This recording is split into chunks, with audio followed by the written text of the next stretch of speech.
Welcome to Mind Mentor. In this video we will understand microteaching and will discuss its steps, merits and demerits. Microteaching is a teaching technique that involves breaking down the teaching process into smaller, more manageable components. It is typically used in teacher training programs to help educators develop their teaching skills and improve their instructional techniques. Microteaching provides teachers with an opportunity to practice and refine their teaching methods in a controlled and supportive environment. Here's a breakdown of the meaning, steps, phases, merits, and demerits of microteaching. Meaning, microteaching is a method of teacher training that involves teaching a small group of students for a short duration, typically 5-15 minutes. The purpose is to focus on specific teaching skills or elements of a lesson, such as lesson planning, classroom management, questioning techniques, or instructional delivery. Steps. Microteaching typically involves the following steps. 1. Selection of skill or concept. The teacher selects a specific teaching skill or concept they want to work on, such as using effective questioning techniques or managing classroom behavior. 2. Lesson planning. The teacher plans a short lesson, usually 5-15 minutes, that incorporates the chosen skill or concept. 3. Teaching practice. The teacher delivers the lesson to a small group of students or peers, who act as learners. The micro-teaching session is recorded for later analysis.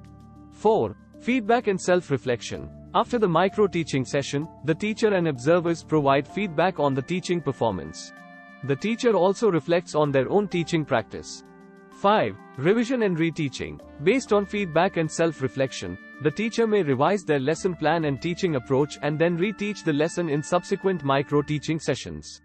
6. Repeat. The process of selecting, planning, teaching, receiving feedback, and revising is repeated multiple times to continually improve teaching skills.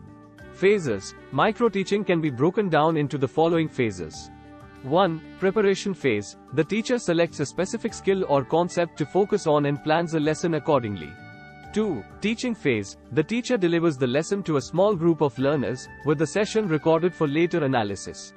3. Feedback phase. The teacher and observers provide constructive feedback on the teaching performance, focusing on the targeted skill or concept. 4. Reflection and revision phase. The teacher reflects on the feedback and may make revisions to their teaching approach or lesson plan. 5. Reteaching phase. The teacher may have the opportunity to reteach the lesson, incorporating the feedback and improvements. Merits.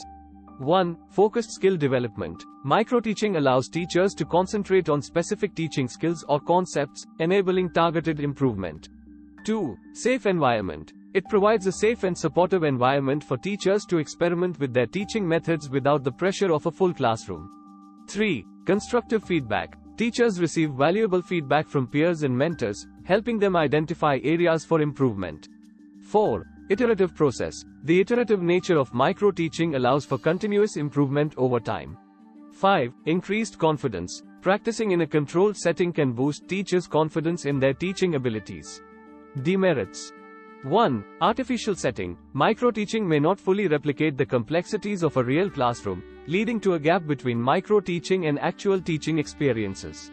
2. Time consuming. Planning and conducting multiple microteaching sessions can be time consuming.